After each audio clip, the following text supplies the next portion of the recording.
इस खबर के प्रायोजक हैं सनबीम स्कूल दिलदारनगर।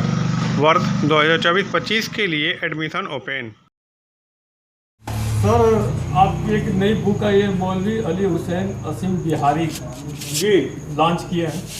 और लॉन्च नहीं किया है, ये ऑलरेडी किताब जो है उर्दू में आई थी, तो बहुत लोगों ने डिमांड किया है कि अब इसको अंग्रेजी में इसका ट्रांसलेट किया है। और इसका बुक रिलीज जो है अभी बाबा अम्बेडकर साहब के जन्म दिवस पे, मतलब 14 अप्रैल को, और इनका 15 अप्रैल को था, तो दोनों दिन का लॉन्च किया गया है। ये दोनों शख्सियतों को अगर देखा जाए तो बाबा साहब अम्बेडकर को पूरा भारत की पूरी दुनिया जानता है, लेकिन मौलवी अली हुसैन आसिम बिहारी जो अगर बात करें बुक था, जी हाँ सर, बुक तो इनको जो है कोई नहीं जानता। और मैं बताऊं कि दोनों कंटेम्प्रेरी रहे हैं। एक का 14 अप्रैल 1891 अगर जन्म दिवस है, तो दूसरे का जो 15 अप्रैल जो है 1889 अली हुसैन आसिम बिहारी का है। और एक का जो है देहांत जो है, वफात जो है अगर देखा तो 6 दिसंबर 1953 है अली हुसैन आसिम बिहारी का, तो बाबा साहब का 6 दिसंबर 1956 है। जी हाँ। और दोनों की जीवनी जो है बिल्कुल संघर्षपूर्ण रही है।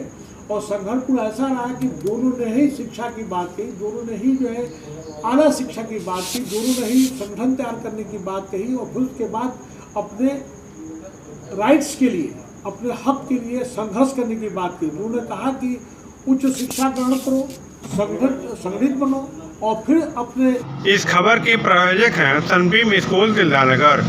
वर्ष 2024-25 के लिए एडमिशन ओपन। राइट्स के लिए संघर्ष करो, ये उन्होंने बात कही। और इनका बाबा साहब के साथ साथ में इनका अगर देखा जाए तो इन्होंने भी जो जात पात प्रथा के बहुत से सख्त खिलाफ थे, क्लास एंड कास्टलेस सोसाइटी की उन्होंने बात कही।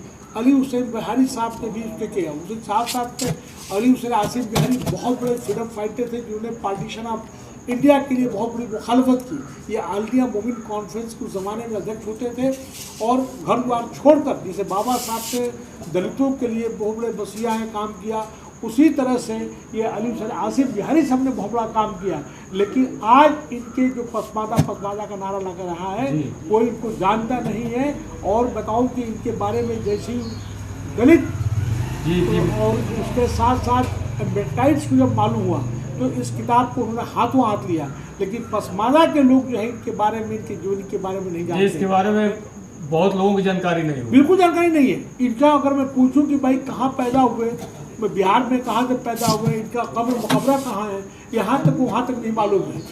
इलाहाबाद में करेली जो है कब्रस्तान है, वहाँ पे उनका जो कब्र है, वो भी एक गुमनाम ज़िंदगी में। तो जाके इसको हम लोगों ने जाके निकाला, टेस्ट किया, टेस्ट करने के बाद उसको ठीक ठाक कराया। उसको अब हम लोग जो है एक नई शक्ल देने की कोशिश करेंगे।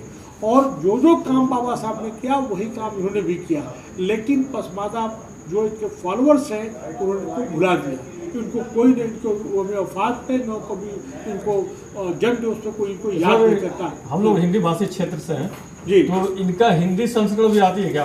हाँ, हिंदी संस्करण के लिए बहुत काफ़ी जोर है, और मैं कोशिश करूंगा कि इसको बहुत ही जल्दी जो है इसका हिंदी संस्करण भी ले आएंगे, ताकि आम जनता तक इनके बारे में पहुँच उत्तर भारतीय लोग बिल्कुल इसको लेके आएंगे, और ये होना भी चाहिए। इस बुक को लेकर पसमादा में क्या कहेंगे? पसमादा के लिए कि पसमादा के लोग जो है सिर्फ व्हाट्सएप पे काम करते हैं। उनको अगर कहा जाए कि भाई शिक्षा तुम ग्रहण क्यों नहीं करते हो, अशरफिया तबका या अपर कास्ट को बुरा भला कहने से तो बात नहीं बनेगी। उनको अपनी लीडरशिप तैयार करनी चाहिए, अपनी लीडरशिप तैयार नहीं किया। भाई अपने हक के लिए लड़ाई लड़नी चाहिए, वो अपने लड़ाई लड़ना नहीं चाहते। हर काम के लिए देखिए, जब तक संगठन नहीं होगा, ऑल इंडिया मोमिन कॉन्फ्रेंस है, अंसारी पसमादा है, रानी समाज का है, कुर्सी समाज का, ढेर सारे हजारों की संख्या बना रखा है, लेकिन इनके आपस में कोई ताउन या तालमेल नहीं है, कोई कोऑर्डिनेशन और कोऑपरेशन नहीं है, कोई कॉमन एजेंडा नहीं है। तो पसमादा कभी भी तरक्की नहीं कर सकता जब तक इनमें कोऑपरेशन कोऑर्डिनेशन नहीं होगा, खुद का इनका एक कॉमन मैनिफेस्टो नहीं होगा।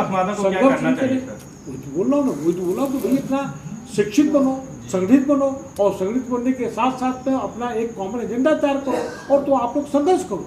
ये मैं वही तो बात कर रहा हूँ। एक बुक सर, आपके पास एक बुक और टाइगर ऑफ मैसूर, टीपू हाँ, सुल्तान। टाइगर, देखिए टाइगर ऑफ मैसूर जो एक ऐसा वाहिद बादशाह, इनके बारे में सारे लोग जानते भी हैं, लेकिन नॉर्थ इंडिया में अगर आपसे पूछूं कि इनकी जो है एक यही जो है, जैसे कि ब्रिगेड उस्मान जो है मैदान जंग में लड़ते हुए मुस्लिम मरे हैं, ये वो आदमी है जो 4 मई को इनकी शहादत हुई है।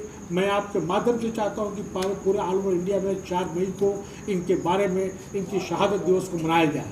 ये ऐसा बादशाह इससे पहले कर्नाटका में जो बीजेपी की सरकार थी तो टीपू सुल्तान को बारे में एक निगेटिव चला रहे थे खबर। हाँ, ये देखिए उनको जो है उनको खोद के देखिए, ये जो बादशाह होता है कहीं न कहीं थोड़ा बहुत कहीं इसके लाइफ में ये लोग बहुत काफ़ी सिमिलर रहे हैं। इनके ऊपर ढेर सारी जो अलग अलग बातें कहेंगे वो बेसलेस और बोगस हैं। इसके राज में उठा के इन्होंने मंदिरों को ढेर सारे दान दिए, इन्होंने इन पर झूठे इल्ज़ाम लगाए। देखिए इनके पास 3-4 कैरेक्टर हैं बीजेपी के पास में। महाराणा प्रताप है, दूसरा शिवाजी हैं, और साथ साथ शिवाजी को साथ साथ में ये लेके आते हैं औरंगजेब को, और अकबर को साथ में ले आते हैं महाराणा प्रताप को। महाराणा प्रताप को जब आप याद करते हो तो हकीम सुल्तान को क्यों याद करते हो? उसका जिसने जान बचाई उसका दोस्त इब्राहिम खां को तुमने क्यों नहीं याद किया? उसी तरह से शिवाजी की अगर देखा जाए तो शिवाजी ने जिसने शिवाजी पर अटैक किया, भास्कर कुलकर्णी जो अफजल खां का दाहिना हाथ था, एडवाइजर था, उसको शिवाजी ने मारा, उससे बात नहीं की।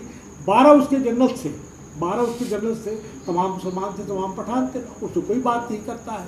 ये सब जो है हिस्ट्री को, इतिहास को तोड़ के लोगों को बहकाने का काम कर रहा है। मुख्य एजेंडा जो है चुनाव में बोलना नहीं है, ये हमेशा 100 साल से यही काम कर रहे हैं और उन्होंने पूरे भारत में जहर को घोल दिया है। हमें आज गंगा जमुनी तहजीब को बचाने की जरूरत है। तो इनके टीपू सुल्तान के ताल्लुक से मैं आपको माध्यम से ये गुजारिश करना चाहूँगा कि टीपू सुल्तान को 4 मई के मौके पर इनकी शहादत दिवस पर इनको याद किया जाए। हम आपसे ये गुजारिश करते हैं पूरा भारत इनको याद करना चाहिए, पूरा भारत इनको मनाना चाहिए। आपका बहुत बहुत शुक्रिया।